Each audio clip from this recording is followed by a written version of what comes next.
Good morning and welcome to OpenLine Online this Sunday morning, June 23rd. And we have a lot to discuss this morning, just coming off a on-air program this morning on OpenLine and talking about reparations, and we're going to talk more about reparations here. So before we get into the topics, let me introduce the panel. I'll start with you, Attorney Bob Pickett. Good morning, sir. Good morning, sir, and how are you? I'm good. Your mic. Well, Brother Larry Ham, how are you? Good morning. There you go. Let's call him Yes, Mike. indeed. Yeah, Bob Yes, Pickett. indeed. Yes, And indeed. That's what you're talking to. Good morning, Brother Larry Ham. How are you this morning? Good. Whoa, whoa, whoa, whoa, whoa. One word answer. He must be on trial already. Nither, good morning. Good morning. I don't get a title, journalist. You know, you gave the judge attorney, so you don't get a throw. He is a Journalist. I'm a I didn't journalist. give Larry a I'm a title. journalist. Yeah, we I gotta didn't give Journalist there. extraordinaire. Thank How you, about that? Judge. How about that? Thank Neither you. Good morning, guys. All right. How are you? Since I'm dishing out title. Okay, so I'm gonna give out a title from the New York Amsterdam a newspaper. My good friend, good brother, Jamie Harris. Good morning, Ms. Brother Fatine. Yes. Good morning, everyone. And you want to talk about titles? I guess this morning here because two people are out. Brother Keeley is a little under the weather, so brother feel better, and Bobby Childs is traveling, so that's why they're not here. But sitting in, coming straight from the bullpen, is Professor Dr. Ron Daniels. He is the founder and president of the Institute of the Black World 21st Century, www.ibw21.org. That's a progressive, African-centered, action-oriented resource center dedicated to empowering people of African descent and marginalized communities. Since neither wanted me to give out a little bit of time. That's just Exactly. a little bit of your You titles, gotta do Professor. justice. Good morning. And that's just a small piece of the That's title, right. you know? That is correct. But Good morning, Professor. But Good to Timmy, be here. Good if to I be can here. add something to Ron, this brother has been in the movement for the last 40 years. Longer than that. Yeah, well, I'm just being kind, you know, but Be accurate. yeah, he's been in the movement. Give him his for, due. He's you know, been in the he's movement been all in- his life. He's been in it for a very long time, and I have the honor and the pleasure to go way back with him, and I'm just The Black United Students, Yeah. Kent State University. Wow. I remember you back in the day. And let me say this, instrumental in my career, the brother gave me an opportunity to be on his show, a regular contributor, doing sports and social commentary and political commentary. So I want to thank you, brother. Just tremendous man, and certainly someone who continues to pay it forward by creating opportunities for so many others. He's been in the movement for so long and has helped a great many people. Well, thank you. Ron and I were both at the National Black Political Convention in right. Gary Absolutely. in 1972. Wow. But we worked more closely together during the Jackson campaign of first 84, and then even more closely in 88, and on the board together, the National Rainbow Coalition. Absolutely. 1972. Wow. That's right. That's amazing. It shows that, and that's why we have to give those flowers to those individuals while they can smell them. You understand? And Professor, I go back with him from just being in the movement and just learning so much from him, and him sitting in covering on Reverend Sharpton's nationally syndicated radio show time to time in the past. So welcome to Open Line Online. Yeah, he's a smart man, Very always. Brilliant. So, And humble. There you go. So there's a lot to talk about, but we're going to start with reparations. This week there was a hearing on H.R. 40 in Washington, D.C. Professor Ron Daniels, you was there. Larry Ham, did you get a chance to go down also? No, I didn't go down. We were organizing for our annual reparations march in Newark, New Jersey. Right, and we'll get a chance to talk about that. I saw you put that on social media yesterday. So I'm going to turn it over to you, Professor Ron Daniels, to talk a little bit about what took place and where we're at with reparations. And I put the question out, why now? Well, first of all, it was a monumental day for reparations. Those of us who've been working on this for most of our adult life, we've seen surges before. Randall Robinson's book, The Debt, brought some to it. Bill Owens, when he introduced it to the Massachusetts State's legislature. I mean, there have been these surges, but never one like this, right? And actually, H.R. 40 has had a hearing before, 2007.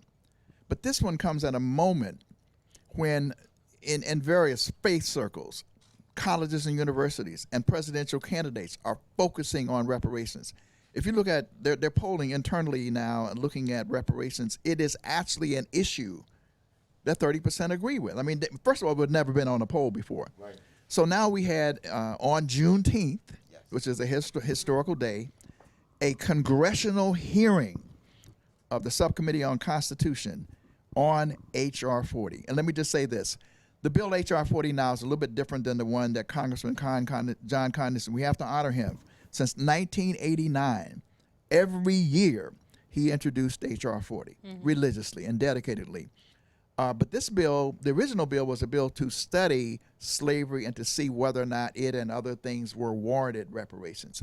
Because of the work of the National African American Reparations Commission, and there is a commission, we helped to transform that bill, working with Congressman Condon, the one that is now a bill to study reparations proposals for African Americans, which is different. In other words, we're now, whether it's warranted is no longer on the table.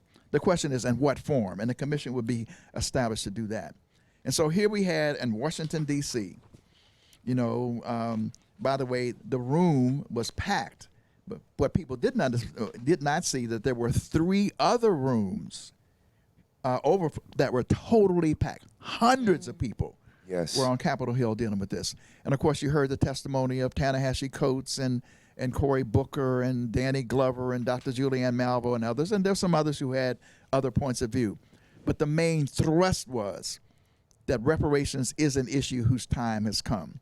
And let me just say that one of the other things that happened was shortly after that, at the historic Metropolitan AME Church in Washington, D.C., the American Civil Liberties Union, which has now endorsed reparations as a concept, and H.R. 40, working with the National African American Reparations Commission, had a 3-hour forum, which included some of the other names. And Kishi Taifa, Dr. Julianne Malvo also came, Danny also came, Sheeta Jackson-Lee also came, Dr. Ivor Carruthers, one of the most brilliant, I mean, we had extraordinary people working on this issue. You said Danny, you mean Danny Glover. Danny Glover, yes, right, which is broadcast live on various radio stations and covered and so forth. So it was a huge day when you take these 2 things together. Now, what does it ultimately mean? It means that with real work, the kind of work that Larry Ham is doing, organizing and mobilizing on the ground as he did, last Saturday, there are other people doing similar things. One of your board members marched with us yesterday. That's right. Came with us, Yvette Modestein. And I have to give Charles Barron a shout out as well. Because what's happening is there's a ripple effect. So in the state of New York, there's actually a bill that was introduced by Assemblyman Charles Barron, modeled after this H.R. 40, which has actually passed the Government Operations Committee and is now going on to Ways and Means. When it goes to the Ways and Means Committee, the question now is to fund it. And with a progressive Democratic majority, there is a real possibility that next year there will be a viable actual commission here in the state of New York. So we're in a very good place in terms of reparations. Can you tell our viewers, I'm sorry, Sister, can you tell our viewers 2 things, Dr. Daniels? Was this the most important day and the seminal moment in terms of the movement? As you said, this has been something that has been taking place for decades. And secondly, is this something perhaps, now you mentioned that, in the state, there's state legislation being introduced. Do you see this something that will be passed down to the states or remain on the federal level? Well, I think it's going to be both. I mean, first of all, the reason why it's important to deal at the national level is because it was the federal government that sanctioned and was complicit. So we don't want to miss the point on that. There's a lot of stuff to do with corporations and all that kind of, but we want to keep the focus on the federal level. But what we're saying is, as a result of the focus on the federal level, people are also doing stuff all around in terms of colleges and universities, corporations, looking at state by state, because every state many of the states were also complicit as well. So I would say, yes, this is a watershed moment, but it's not the end, because there is the possibility this is going to be marked up. It's going to pass the House of Representatives. Nancy Pelosi is already saying, yes, we will move this to a vote. It will pass. So people, what about the Senate? Well, what about the Senate? We don't know what will happen in this next election, because if black folks and our allies march on ballot boxes the way we should, the Senate is in play. And I have to comment on that for a minute, because people don't understand that there are literally still millions of black folks who are turned off, alienated, who are not in the game. Why? Because they don't see themselves in the picture. They don't see a specific race-identified agenda. Reparations and some other issues that are involved. Black people turn out in large numbers. The Senate could be in play. A Democrat is going to win the White House. And so, therefore, we could be looking at the bill actually being signed into law in 2021. That's where we are. What do you, because you just, as we talked about, have been working on this for so long, and a lot of people have, like Larry and tons of other people. What do you think is unique about this moment? Why did it take so long? Well, we know why it took so long, but why do you think the momentum is here now? Like, what's unique about where we are today? Well, I think in a curious kind of way, it's a convergence of forces. I think there is a way in which people are also reacting against the attack against immigrants, the attack against Muslims, the ongoing looking at incident after incident in terms of police brutality, the persistent wealth gap that you cannot deny. See, it's easy to look at all the celebrities, all the people who are doing, it's the illusion of progress. Yes, we have black folks doing better than we ever thought they would. But when you look underneath, the issue of gentrification that's tearing black communities apart, the issue of poverty. I mean, there's so many discrepancies that are out there that people are beginning to say, well, wait a minute, there's something awry here that we need to address. And when William Brooks, is it William Brooks, the conservative columnist who comes on, it's David Brooks, yes. When David Brooks, the conservative columnist, looks at this and says, wait a minute, I think there's something here. I've been talking to African Americans, and I think there's something here we need to address. And by the way, not just enslavement, all of the racially exclusive policies since enslavement that have jammed black people to the point that our communities are in total disarray and in harm. So I think all those things have converged. And by the way, it is always the movement. It is always people pushing and educating and organizing that helps to push these issues to the forefront. And so we're seeing now that coming to fruition in terms of centuries, really, of work that is now reaching an apex at this particular moment. I bring up Senate Majority Leader Mitch McConnell. Now, I'll bring him up on what his statements, but not just only Mitch McConnell. The situation where a lot of people of color, feel that this is a waste of time. How do you compensate going forward? Who do you know who to compensate? Who gets whatever compensation there may be? How do we move forward with that? Let's deal with Majority Leader Mitch McConnell. He said this past week he dismissed reparations for slavery as not a good idea and said that it would be pretty hard to figure out who to compensate. He also went on to say, we tried to deal with our original sin of slavery by fighting a civil war, by passing landmark civil rights legislation, and we elected an African-American president. How does that make you feel? Especially all the work you've done, Larry, all the work you've done, and Nitha, Bob, and Jamie, out of all the work and all of what you see that has gone on in the past and still goes on today dealing with race. Larry, that question obviously is directed to you. About Mitch McConnell. Well, Mitch McConnell. I mean, just the sheer To hell with audacity. Mitch McConnell. Exactly. The audacity To hell with Mitch McConnell. Yeah. of him to say something. The person who, when Obama got into office, said that he wanted to make sure he was a one-term president, and basically they did everything that they could possibly to stop this man from doing anything. Just the sheer audacity of it, I can't. It's just But to go disgusting. back to that point, Larry, do you see ultimately, because I do think this will happen, but I do think how restitution will be instituted is going to be an argument in the debate, even amongst those who have been, long time and staunch supporters of reparations. How do you see that ultimately being structured and shaped so that not only individuals but primarily institutions you receive the recompense, and also those institutions can ensure that, such as education, and we talked about it as Dr. Daniel said, jobs. These areas are primarily addressed with reparations. Right. I think that the end result must be a multidimensional approach.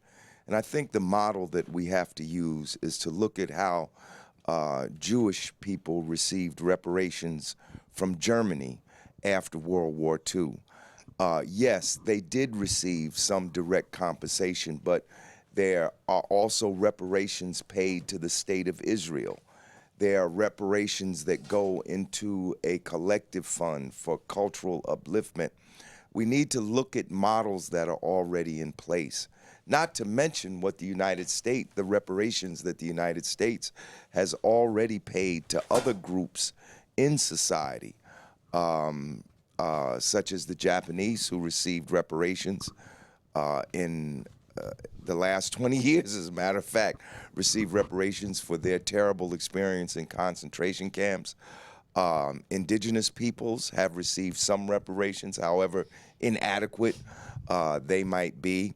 The United States, believe it or not, the United States has contributed millions of dollars to reparations funds for Jewish people that were interned in slave labor camps in Europe, in Europe. This didn't even happen in the United States. It happened in Europe, but our Department of Treasury has contributed and continues to contribute to funds to compensate those folks who are still alive and some of their survivors. So it's a multidimensional approach, but I agree wholeheartedly with Dr. Daniels that we need to concentrate right now on the fight. I agree with him that we are at a nodal point in this struggle. The fact that we had a hearing, it's the first hearing in 10 years, and I agree with him. I think that ultimately the House will pass it.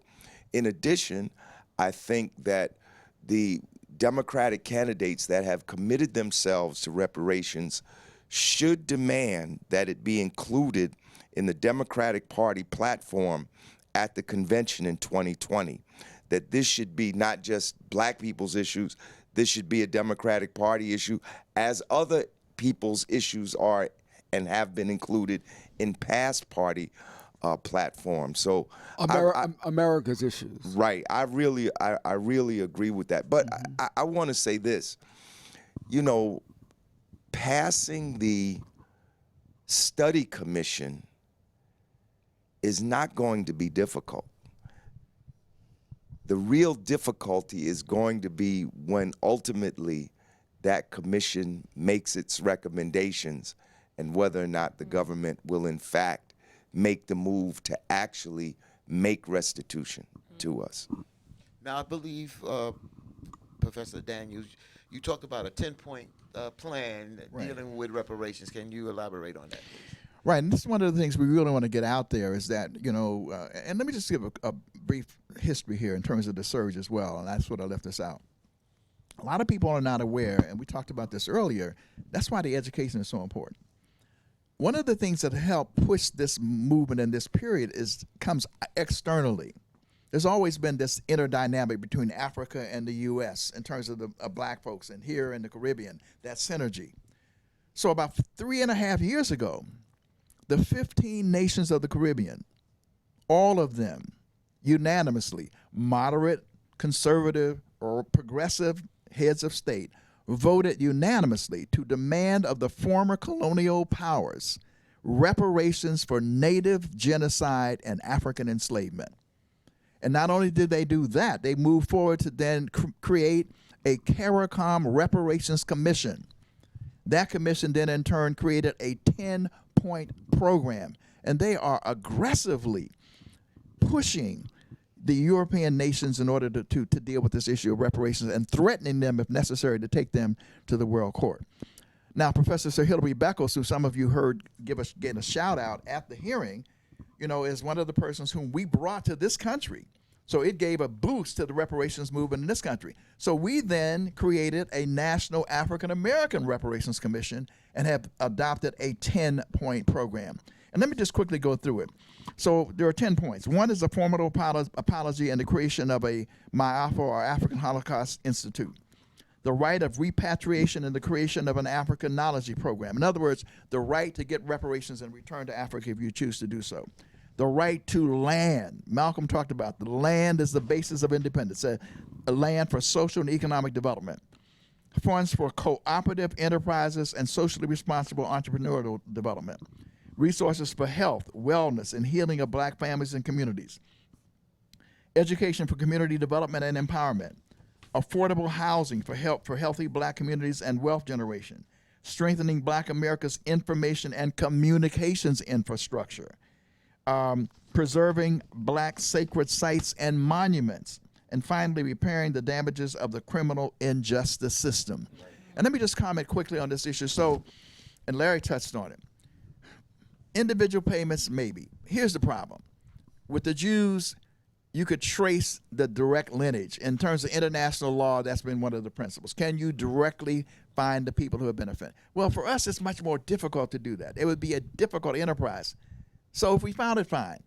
But the bigger question we're dealing with is the holistic damage done to the entirety of the black community.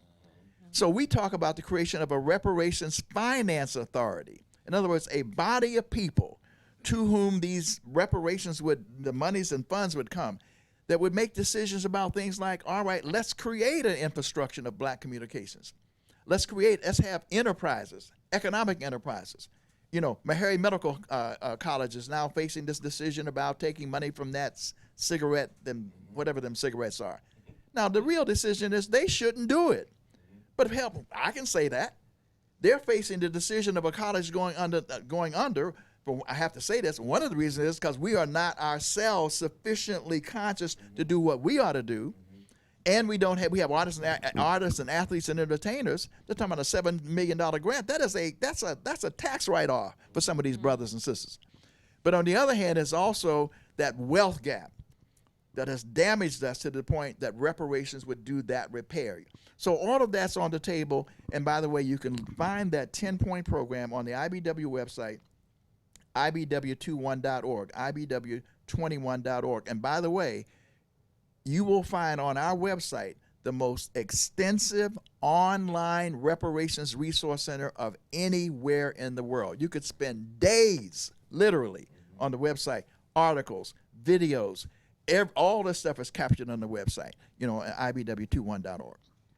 Dr. Daniels, I just want to commend you and the Institute for the Black World for the work that you've done on the issue of reparations. Something you mentioned on the radio side was very important, that there has to be action at the local and state level. And you mentioned the fact that Charles Barron had introduced a state version, New York State version of the reparations bill. And I want to give a shout out to Representative Charles Barron, because he really is a model for what other black elected officials should be doing.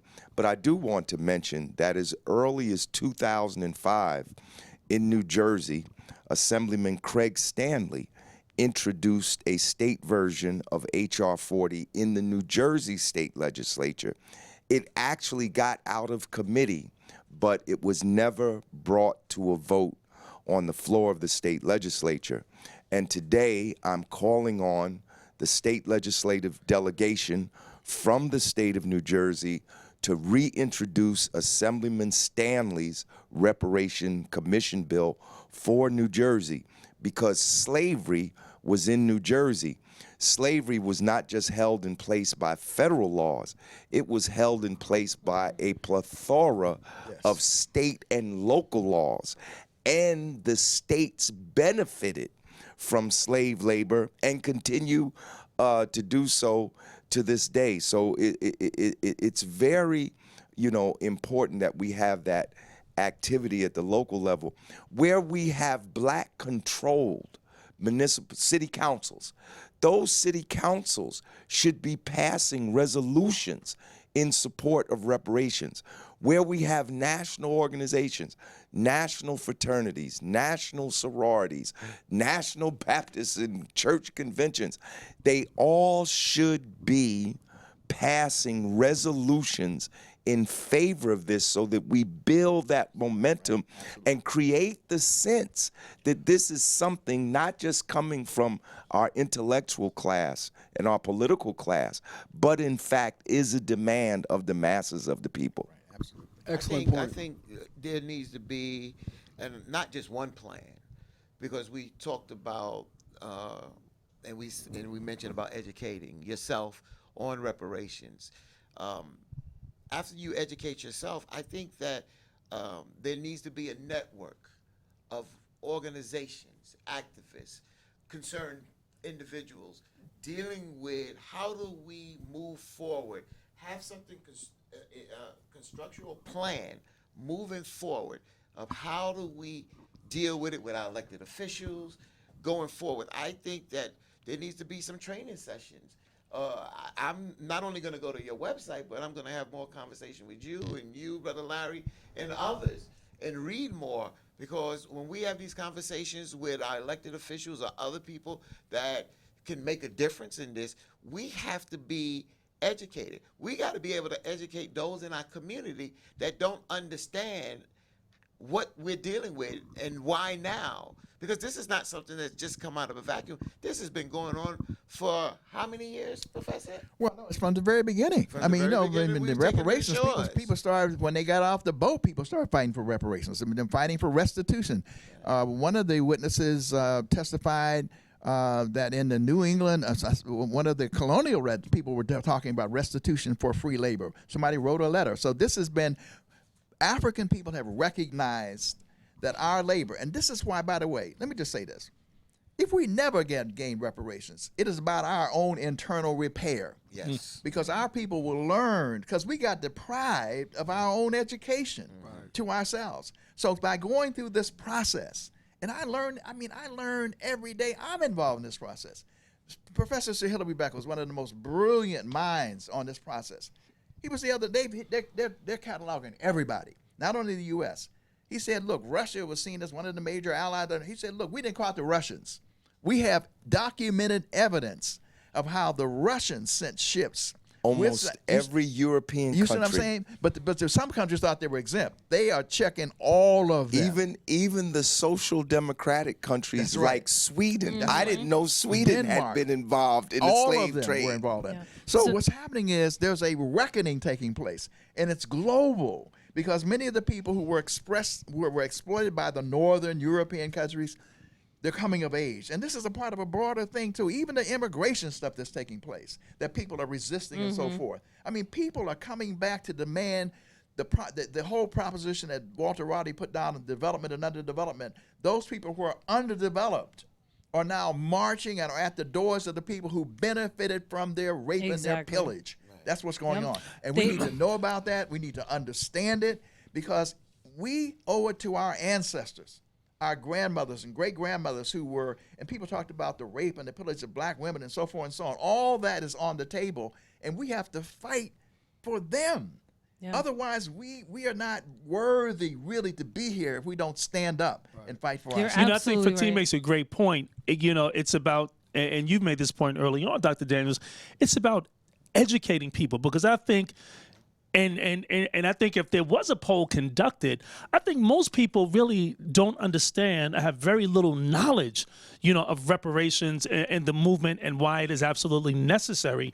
And as you pointed out, Fatine, not only black people, but white people more so than black people need to understand what this movement consist of. And I think people look at it as this massive undertaking, as something that's not realistic. Well, Dr. Daniels, you know, in the 10 points here, you've made it clear that this is realistic in terms of the distribution and how reparations will ultimately, you know, be put in the trust of those who will address the economic disparity. You know, Trump always says, and he's repeated this, there are more people in this country working now than ever before. Well, first of all, that's because there's more people in this country than ever before. So numbers can be manipulated and skewed.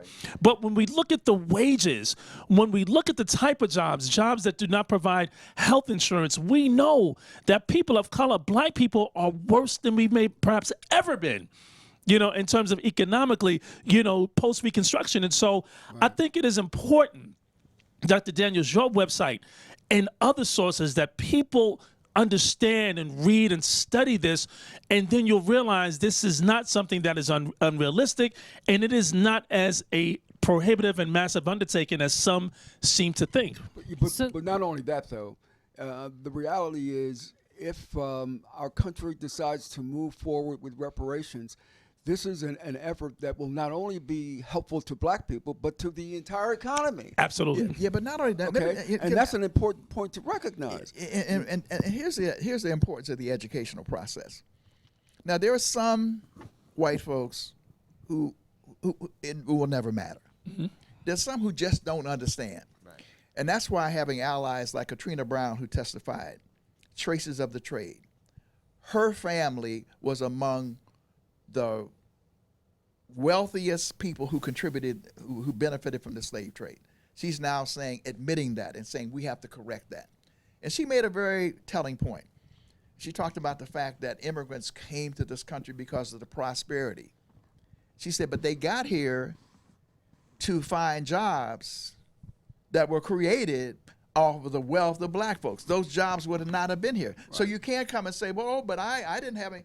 You have to understand that, no, you didn't have to directly be involved. Right. You were the beneficiaries intergenerationally of the free black labor, right? And not only that, you look at the exclusion of black people in the South and from certain jobs. Well, you got a job that black people couldn't work. So therefore, your family benefited from that. Right. So that's why white people have to understand that. And when you put it out that way, then they come to understand what this wealth gap is about. Mm-hmm. Some of them will never really deal with it. They won't deal with white privilege. But there are, I think, enough of them that will come to see that when you combine it with the critical coalition of black and brown and red and yellow people who are working together, that we can, in fact, move the whole country forward. So let me read a couple quick comments. So Michael says, McConnell is a piece of trash who should have been voted out of office years ago. Pat Johnson agrees. She says, thank you, Larry. To hell with Mitch McConnell. Edward Ladson says, for reparations, I want bonds, both federal and municipal tax-free, and to never pay federal or municipal taxes again another day in my life. Be Inspired says, great info I'm acquiring from this platform. Hit the like button, please. Yes, do that, everyone. Anthony Long says, land is the basis of all independence. Malcolm X. Another comment here, give me tangibles, checks, fertile land, true education for my future children and business enterprises, not more political rhetoric coming from politicians. In the name of Queen Mother Moore. Let's see. Donald says, I first heard Dr. Ron on the Bev Smith Show, a powerful voice for the people. Anthony here, Dr. Martin Luther King Jr. and Malcolm X spoke on reparations. Look it up. All right. I just want to raise, Dr. Daniels, a couple of ancillary issues. In many countries, especially in the Caribbean and those countries that had been under European colonialism, the emancipation of the former enslaved peoples is a national holiday. Right. We have no national holiday. Do you know emancipation was one of the nodal events in the history of the United States? But it's not celebrated. It's not celebrated. It's not even hardly talked about. Talked about. Right. And I would say that we need a national holiday to celebrate our emancipation. Now, some people are arguing for Juneteenth, and I have no problem with it being Juneteenth. I just want to say, though, factually, Juneteenth did not actually mark the end of enslavement. It marked when people in Galveston, Texas found out about the Emancipation Proclamation. Slavery ends in December 1865. But I wouldn't argue. I'm just saying we need a national holiday. The other thing we need, I think, is a national monument. You know, in the city of Newark, there have been a number of monuments recently constructed. Congressman Donald Payne, who passed away, there's a monument to him. Monument to Dr. King was just erected 2 years ago. A monument to Ken Gibson, the first black mayor. I have no argument with any of these, but slavery was in New Jersey. There is no monument anywhere in New Jersey that marks the enslavement of African people. So I think we need a national holiday, and I think we need a national monument. I just want to say this, That's a good and I point. don't want to Excellent debate point. this, but I don't want to say I have a problem with the national holiday per se, but we have a national holiday with Dr. King. And I've looked at how we deal with Dr. King as a whole. And a lot of people of color, celebrate Dr. King, but it also has become a commercial holiday also. And I think right now for me, just me personally, I want to see moving in the direction. I want to see some short-term goals set and long-term goals set dealing with reparations and things achieved. I don't want to say, I do agree with you, Larry, that a monument or something that recognizes, very interesting point. There's a museum, and maybe you can help me out, because I was glossing through this yesterday, and I had to run out, but tears filled my eyes. There's a museum in, I believe, Alabama. It's in the Montgomery, South. Alabama. Montgomery, Alabama. Brian where it has Stevenson. it has the slacks of the all lynch. those people that were Lynched. documented, that were hung Yeah. in this The lynching. country, lynched. And that just moved me. So that's put on my agenda to go see and take my family and let my children see this. Because a lot of times, born in the 90s, my children, they don't, they understand some of racism, but you have to see it. I've played softball in St. George, South Carolina. And to get to the ball field, we had to go by slave homes. These are, they can't tear these down now. They're landmarks. And each slave home that you pass on the left, Are you talking about Weeksville? no. Okay. This is each slave home that you pass on the left, right across the road is an outhouse. And just for us to go in there, and just the condition, no air condition, it just, the basic, I mean, I use the basic, just a door, wood over you, but a stove. But look at how our folks lived. So My family's land in Buckingham, Virginia, and we do have quite a bit, so land is critical. When I used to go there as a kid, we still had an outhouse on the land. Yes. Back when I was my a kid. grandmother right now Absolutely. still has the outhouse. And I've used it when Bruce Lee died in 1973, I believe. My grandmother passed. And I used an outhouse. Yeah. And let me just make this one point, Fatine, to what you said about the lynching. You know, looking at some of the images of lynchings are chilling. And, you know, if you really want to juxtapose that to a sporting event, the backdrop of kids and people with smiles on their faces as you see brothers hanging. And if you remove the image of the brother hanging, you might think you're at a baseball game. You know, back in the 30s, you know, the black and white photos, it is chilling. So for some, it literally was a sporting event. Yeah. Burning people, burning them alive, cutting pregnant women stomachs open with a baby. I went to the Black Museum, the Black Wax Museum in Maryland. Yeah, in Baltimore. And when I walked, Baltimore. you know, it's a walkthrough. And by the time I came out, and I say this and I say this, and I don't hide it, I was boo-hooing. Yeah. I was boo-hooing. Yeah, but see, this is the value of the struggle. This is the Ma'afa Sankofa. See, and frankly, for many of us as black people, the pain is such that we don't want to face it.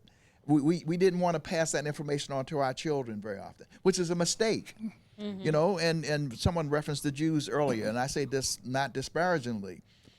That's in fact to some degree what bar mitzvah was about. It's about knowing your history. Bob Marley said knowing your history, because in facing that history is how you recover. And Dr. Nana Patricia Newton, and you should have her on at some point. We had her on. She's a part of the commission as well. See, we're talking about the intergenerational. We're talking about what's going on in our people, the shootings, all that. It's the intergenerational trauma, right? And she's saying it's not just like, she's saying there's now evidence of the actual genetic passing on of this trauma from generation to generation that's out there. And so when the museum that Brian Stevenson, which is by becoming a huge attraction but that's education. Right. And the brothers and sisters out here who are gang banging and all this kind of stuff, we got to believe that if they had that kind of African-centered education, if they understood who we are and what we've gone through, that in fact we would then be talking about the healing that's required. And that is a byproduct of the intergenerational trauma that you speak of. So at a minimum, audience, you need to demand that your congressperson, and I don't just mean the black congresspeople, that your congressperson, whoever it is, become a co-sponsor to H.R. 40. Absolutely. I'm proud to say, finally, we got our Congressman Donald Payne Jr. He is a official co-sponsor of this version that was introduced in January, but it took some time. It didn't happen in a minute. It took some time, but he's on it now. First of all, every black congressperson should be on it, and then every congressperson that represents black people should be on it. I was even surprised to hear in the hearing, and we did send a representative, Deshaun Farad. He was representing People's Organization for Progress. We tried to get him to speak, but they wouldn't take no more speakers. Nadler from New York is a co-sponsor of H.R. 40. Yes. Cohen, who chairs the Judiciary Committee, and they're white congressmen. There are a number of white congresspeople that are co-sponsors. And I think we do a disservice if we don't mention, and we talked about this yesterday, for whatever the reason is, Senator Cory Booker, has sponsored a bill in the Senate. That's right. Does it mirror the H.R. 40 bill? Oh, it's exactly. It's exactly. And I think it's important to say that because some people, we went through this in the Jackson campaign to some degree, by the way. People would get on board and say, well, they used to didn't be on board. And Jesse used to say, well, we're growing. You know, I mean, some people have this, what about Cory, this, that, Senator Booker, someone. I don't care. He's on it now. Yes. Right? And he's articulating it. Maybe he's doing it because well, I don't care. It's advancing the cause in a major, major, major way. Right. And so, yeah, and by the way, Cohen, Nadler, all that is the influence of the Honorable John Conyers. Right. All right? Cohen is on it because he revered Conyers. Nadler revered Conyers. He made a commitment to Conyers. When Conyers retired, I will continue this. I will continue to move. And by the way, I want to mention another name and check him out. It's a congressman out of Silicon Valley. His name is Ro Khanna. Oh, Ro Khanna. He's great, very progressive. Ro Khanna. Yeah. Yes. Met him eyeball to eyeball. He came over to Conyers' office. Conyers wasn't there. We met him eyeball to eyeball. You know what he said to me? He said, look, I'm from India. He said, my father marched with Gandhi. He said, I know some of my folks, you know, Indians are sometimes a little reactionary and come up on the wrong side. He said, I'm not one of them. He said, I want to be in the spirit of Gandhi and Martin Luther King, and I want to be on this bill, and I want to persuade my people and others to be on this bill. Ro Khanna's a bad brother. He's wrong. He is really smart. And also Sheila Jackson Lee, who's been on this issue for a really long time, too. She's the one that recently sponsored this bill. Yep. I want to move on a couple issues out here that was in the news, and we'll bounce around. Interesting story out there that deals with, we'll go political, and I'll come back to your article, Nither, that you wrote, which yes, is you have entitled it "What here. Thank Do you. the Iran Hawks Have to Feel When Nobody Has Been Held Accountable for Iraq?" And I want you to get a chance to explain why did you write that article and what your article means. But let's talk about this dealing with President Trump, where last week we heard that Iran shot down an unmanned drone of the United States. Iran said it was in their airspace. The United States says it was in international waters. And we got the word early Saturday morning that President Trump ordered a hit on Iran. And then last minute, he pulled it back. What are your thoughts on that? I'll start with you, Jamie. I thought it was very interesting, the position that he's publicly taking in stark opposition and contrast to, we know, Bolton, of course, and many others in his administration. And so I know we often do not give him credit, but at least publicly, for pulling back, and I think that was out of necessity. He mentioned not wanting to kill 150 people. He has friends here in New York that are Iranian, and so I mean, of course, he always brings it back to himself. Right. But I think from a just a strategic standpoint at this time, I think it was a very smart move because we know this is all tied into the military-industrial complex. There are many and private industries that want us to go to war. It's time for another war because they need to steal more money. And so Iran, which has been the target, clearly now for decades, but, with Iraq still kind of, still there, but fading into the background. So Iran is now becoming the new enemy. And so I think that it's important for people not to lose sight of this country and our history of going to war, why we go to war when there's really no crisis or reason to go to war. Right. I don't give him credit for any of that. Sorry, Jamie, I'm going to disagree. No, and let me retract that, not to interrupt you. Maybe credit wasn't the right word, but I do think it was a smart move. For him, politically smart. It was a politically smart He move. had to do it because, let's be serious, like the IRG in Iran, they would respond. The Iranians would respond. So he had to do that.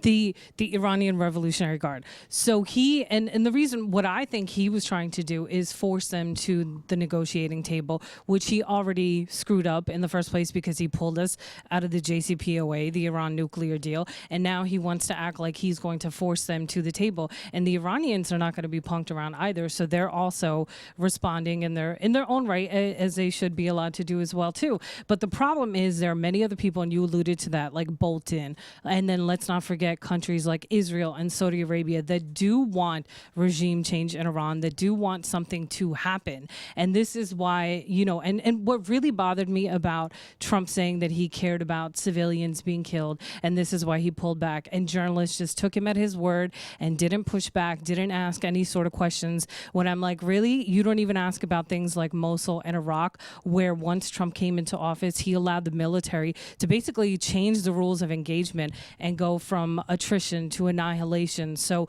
you had thousands of civilians that were killed. Nobody ever asked about those dead people. Nobody asked Trump about that. But instead, everybody just bought the fact that, I care about civilians being killed, and this is why I changed my decision. It's a bunch of BS.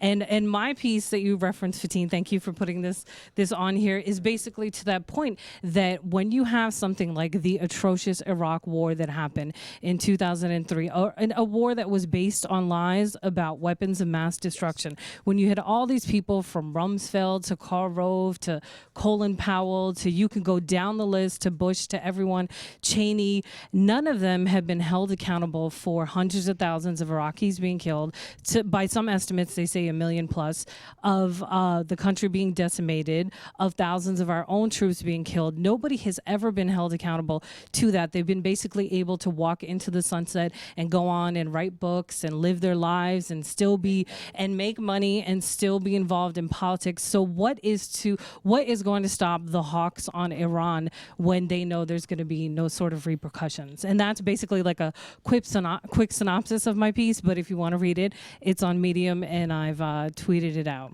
Professor Daniels, I know we want to chime in, and I want you to chime in on that, but I want to pose this question. Okay. Was Trump or is Trump playing to his base when he put this out? Maybe this was a planned a game that he's playing, in a sense. Oh, I was ordering this hit, then I pull it back, and then all of a sudden he was supposed to have, I think yesterday, this mass sweep with ICE Today, agents. right? It was supposed to be 2000. overnight. Yeah. Called it off at the last he minute, called 11th that hour. off. Yeah. Is this a game that he's playing? I hear to play to his base as we go, headed into the 2020 election. I just want to remind people of something, 2 words, Tonkin Bay.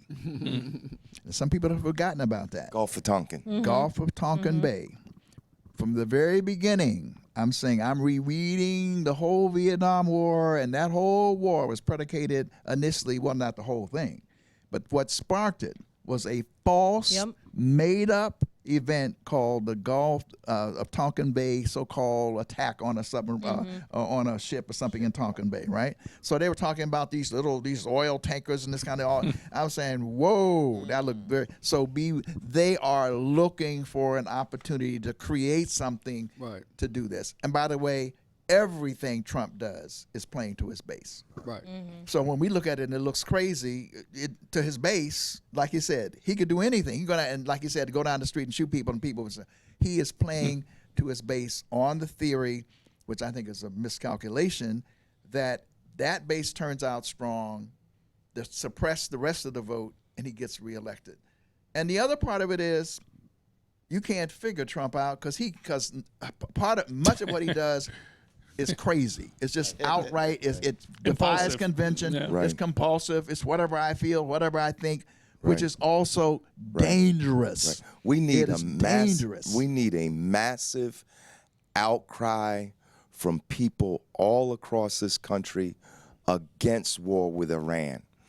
And even Trump's base is in the mix, because Trump got elected in part because he promised his base there wouldn't be any more Iraq wars, when in fact this is exactly what he's doing.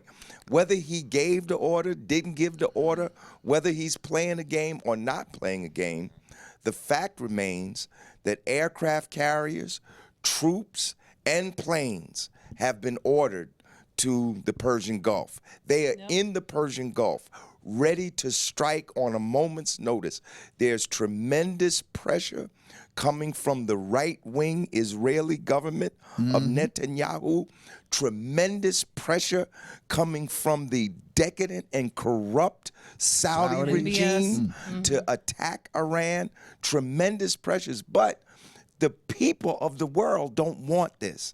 They don't want this, but it'll happen unless there's a tremendous outcry, and unless those Congress people, senators, and House reps know that if they don't take a stand against war with Iran, they will pay at the ballot box. Yes. Yes. There you go. Now, I'm going to keep moving it because we have a few minutes left.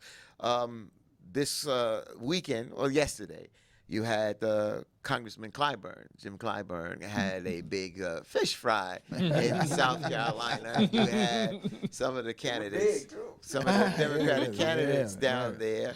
And that's down in, it's amazing. They talk about Orangeburg, South Carolina, when I remember when they was building state, when I mentioned South Carolina 1973. State. South Carolina State. I was climbing the fence and I got a little mark on my leg still from there, for sneaking in there while they was building the stadium over there. But Joe Biden, I mentioned that to mention this, that Joe Biden is, that his closet is open. There's a lot of skeletons in there, it seemed like. And you had this whole thing about this segregationist comments that were looming large. Senator Cory Booker called them out on it. And and Joe Biden's first response was like, because Senator The Booker typical said white that he man's should response, apologize. I don't have a racist bone in my body. And not But- only that, though, he wanted Booker to apologize, apologize to him. him. Yeah. Yeah. And I think they had spoken. I don't think, I think he changed his tune on that. But Biden, right now in the polls, you're leading.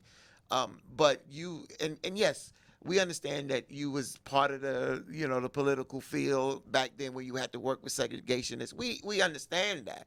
But you got to realize that if you've done things in the past that you were called out, or you knew that was not right, you should make amends for that. Right. Because I know, Jamie, you had something to say on social media, it was really with our texts dealing with Joe Biden. What is your thoughts on this? Well, I think when we put that all through a filter, you know, Dr. Daniels touched on this earlier. If young voters aren't energized, and if young voters don't get to the polls, we're not winning no matter who's going to be the nominee. I mean, we saw that in Wisconsin, Pennsylvania, and Michigan, Detroit, Milwaukee, the Philadelphia area. And that's what cost, when I say us, those opposed to Trump, the election. And so young people have to get out and be energized. But with that said, older voters overwhelmingly, and when I say older voters, those roughly in their maybe, mid 40s and beyond, overwhelmingly support Biden. And so Trump said he could go on Fifth Avenue and shoot somebody and still, Biden can make as many gaffes as he wants. He's going to be the nominee if young people don't get out to vote because older voters are supporting him. And so I do think that the other candidates seized on this opportunity to bring a little more attention to themselves because, let's be honest, it's been Biden, not even so much Bernie, surprisingly, Elizabeth Warren and Buttigieg, who really have been receiving most of the coverage and attention from the media. They're giving everyone equal time in terms of coming on and speaking. But let's be honest, Media has the their news cycle. favorites. The news cycle has been dominated by Biden, good, bad, or ugly, and so young people are going to determine whether or not he's going to really work. We look at the polls in South Carolina. I think it was 41%. 41% right now for Biden in South Carolina, and so I think we're going to see that across the board, unless a candidate emerges that really energizes young people. And as Dr. Daniel said, and you said repeatedly, Larry and both Nita, it has to be a platform. It has to be issues that resonate with young people for them to come out. Yeah, well, it'll be interesting because the debates are this week, right? So it'll be interesting to see, like, if the candidates bring this up, how much the ones that are on with him, I think he's on the first night. So the ones who take it to Biden in that regard.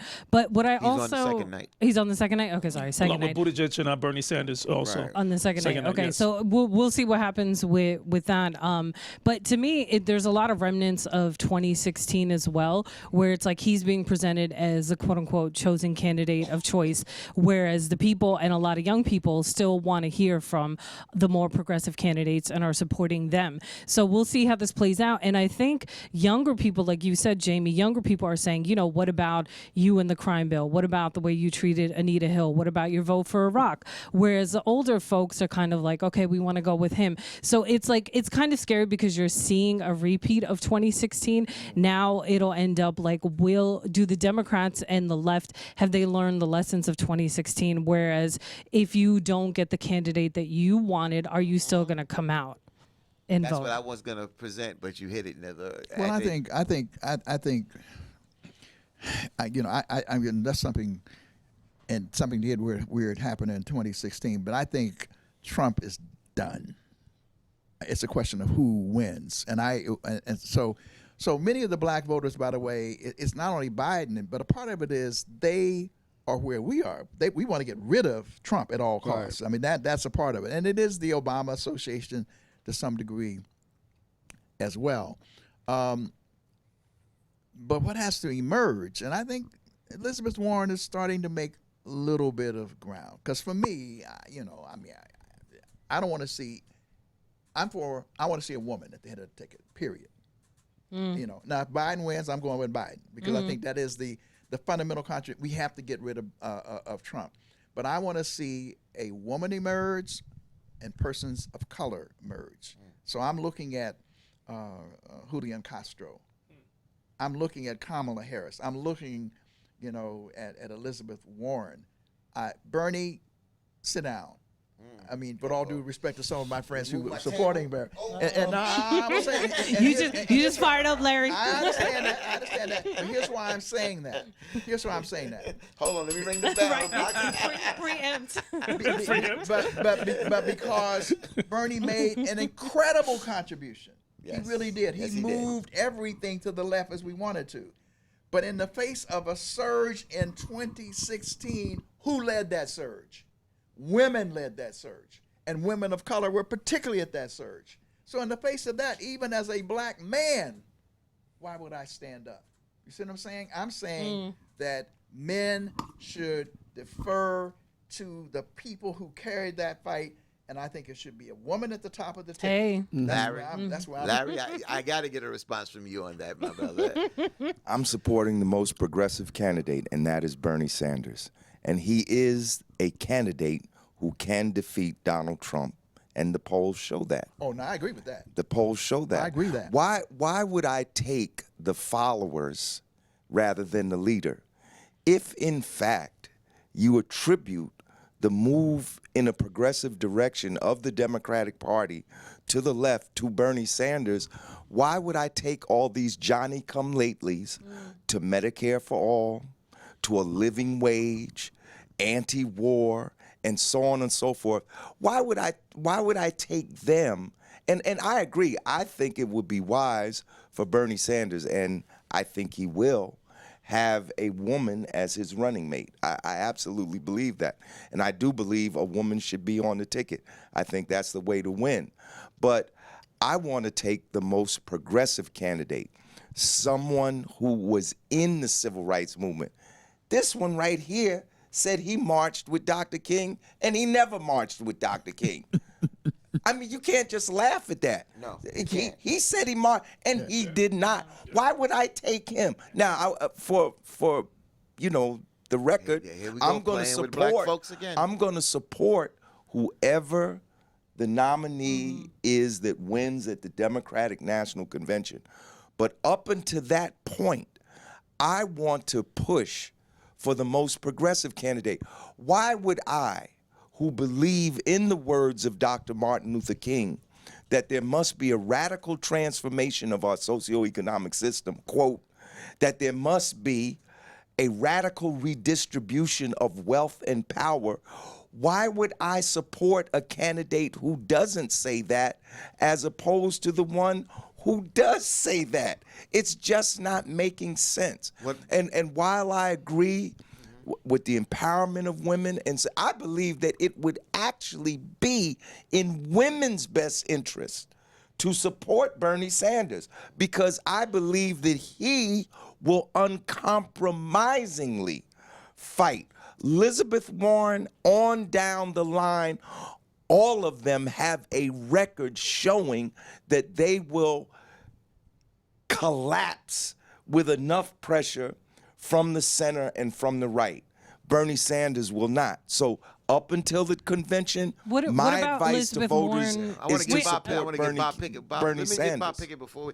Bob Pickett, what is your take on what Professor Daniel said and what Larry Ham said? No, I agree with Larry.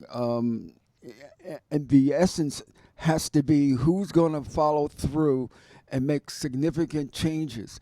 And there's no doubt in my mind that Bernie will be able to do that. If he gets elected, he will follow through and listen very carefully to the African-American folks seeking his suggestions for change. But can I just make this last point? Yeah. To go back to what you stated, Dr. Daniel, as well as you, Larry. We talked about this last week. I made this point. Women are going to drive this election, point blank, period. Right? Black women are driving the Democratic Party again, as we saw in 2016. But I think what's going to be significant when we get to the general are white women. Not just Democratic white women, but independent and Republican white women who voted for Trump. Majority voted for Trump. And it's not shocking that they did not feel Hillary Clinton. That wasn't shocking to anyone, I think, once, the exit polls and the numbers came out. But the numbers show that they have been moving away from Trump. Right. So he has lost white woman voters, in the suburbs. Rural white women probably still, majority will vote for him, but the suburbs, he is losing those voters for economic reasons, for educational reasons, but also, I think any war, if there is a war waged, certainly I think you will see those numbers drop significantly by white women voters.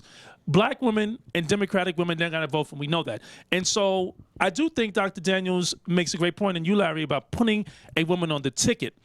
Now, as it stands right now, a woman will not head the ticket, but I think it's imperative that a woman, and you have Warren and you have Kamala Harris.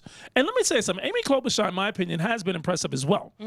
You know, and so you need to ensure that there is a woman, not just for political expediency, but because those women, they have been strong in terms of their opinions, their policies, and they've articulated those policies. It hasn't been just generalities. Yeah. Elizabeth Warren is nothing but policy. She's can been it be a nothing ticket but of two policies. women? Can there be a ticket Won't of two win. women? And would you support that? Won't win. It I won't would win. absolutely support it. Of course, I think we all would. Let me deal with the don't win. Let me just deal with the don't win argument. Don't win two women. Yes. I'm gonna deal with that one. But because here's the reality, and this is I agree. this is where we have to penetrate. The reality is, the biggest political party in America today, more or less, is not the Democrats, it's not the Republicans, it's non-voters. In most elections, most white people do not vote. The reality Most is, people just don't. do not Yeah, vote. yeah. And the reason why our sister in Georgia and the brother in Stacey Stacey Abrams. Abrams Yeah. and the brother in Florida Gillum. could do Yes. so well is, where does she play? She moved to understood. She played to those non-voting black people. There are hundreds of that. There are millions of them out there.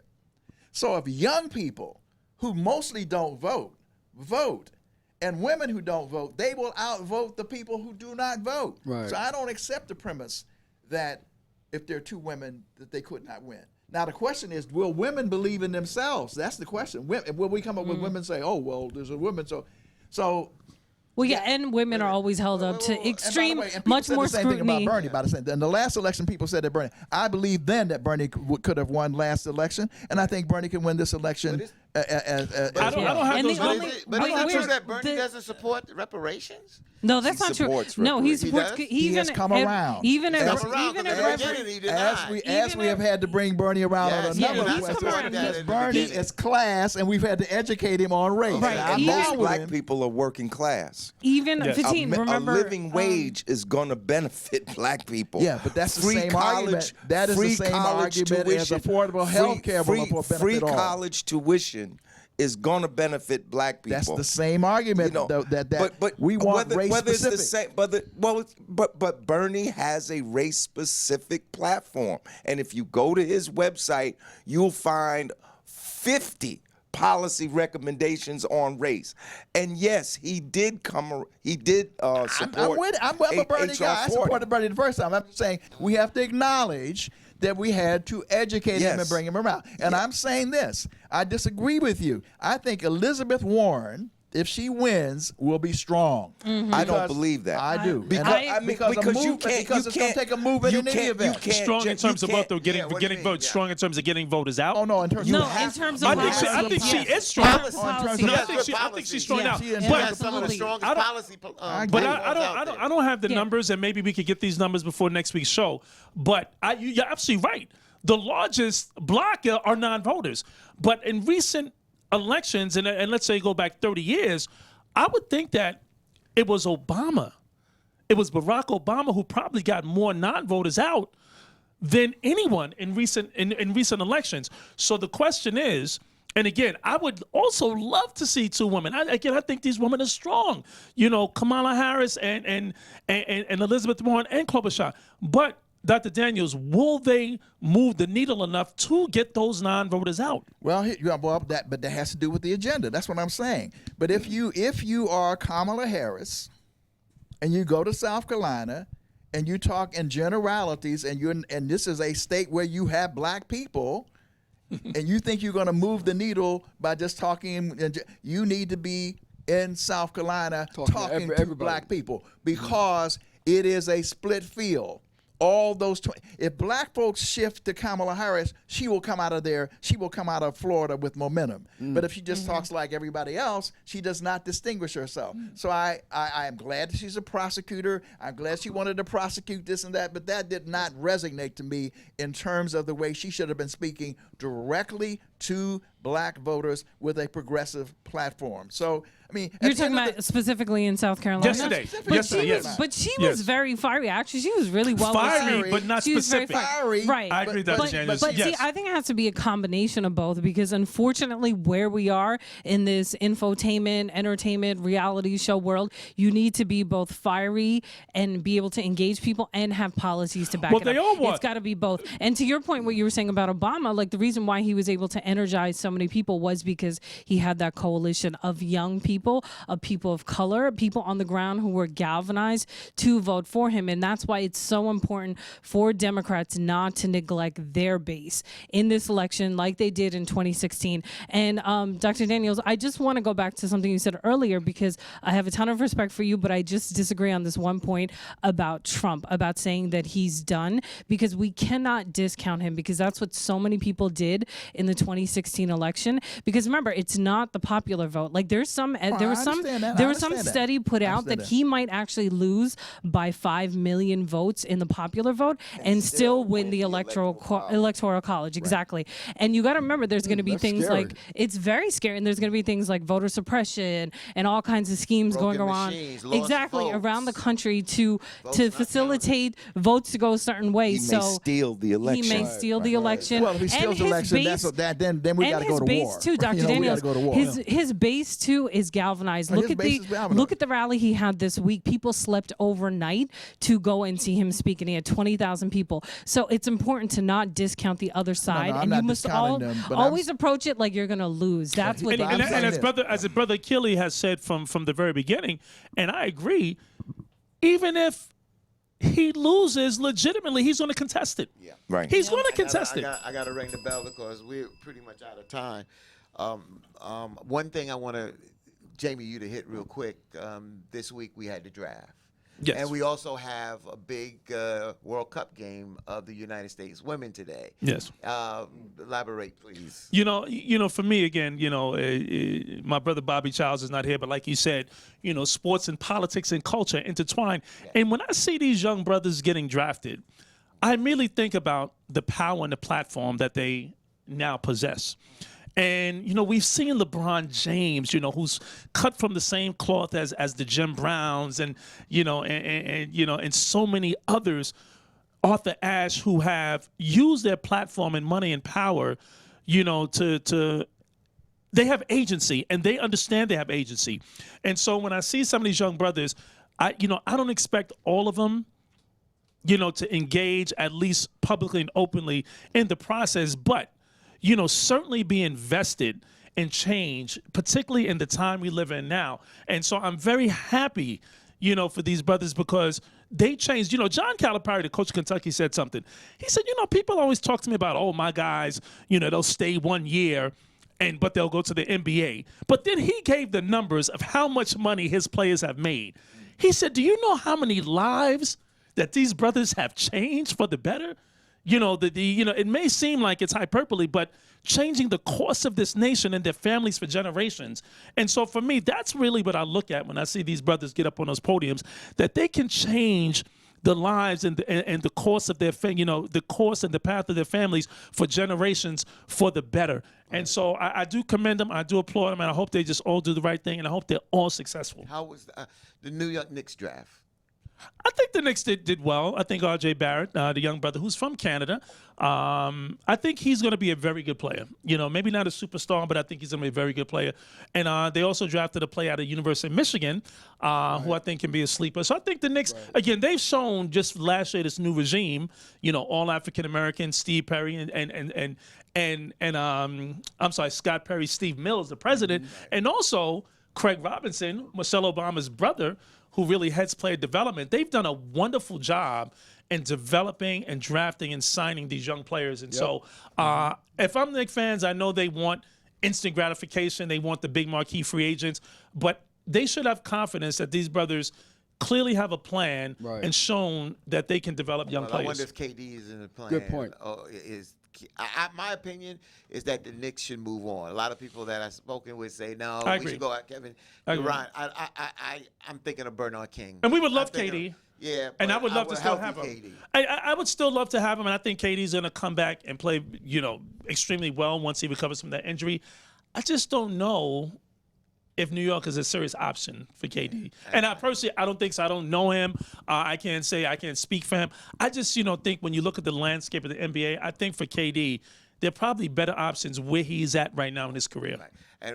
And for the women, United States women going out for the World Cup, we're in that round of if you lose, you go home now. So, I mean, they've been kicking backside. And kudos to the women. Bobby touched on this last week.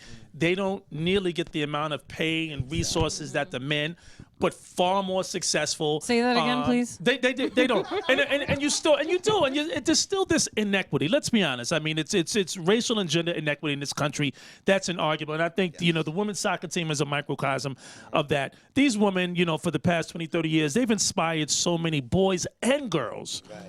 To play soccer. They've been highly successful, far more successful than the men, but they have not received the same pay scale and the same resources that have been afforded the men. Sounds good. Well, that's our show for this Sunday, the Good 23rd show. of June. I just want to say Good thank you, issues. Professor Dr. Ron Daniels, for coming Yes, by. thank you for coming. Excellent. Jamie Harris, journalist, Nither Khan, Thank you, Fatine. She got the title. activist, and brother protest, Larry Ham. And look him in the bag and move around a lot over there, Bob Pickett. Looking for his notes, man. There you go. Looking for Well, his we notes. just say to everybody, like I said, for me, make a difference in somebody's life. Do something positive to help somebody out. Yes, indeed. And by doing that, you not only help them, you help yourself. All And, right? and ladies and gentlemen, thank you for joining us, and we'll see all of you next week. Same time, same place. God bless. God bless. Thank you, Professor. You're running the clock.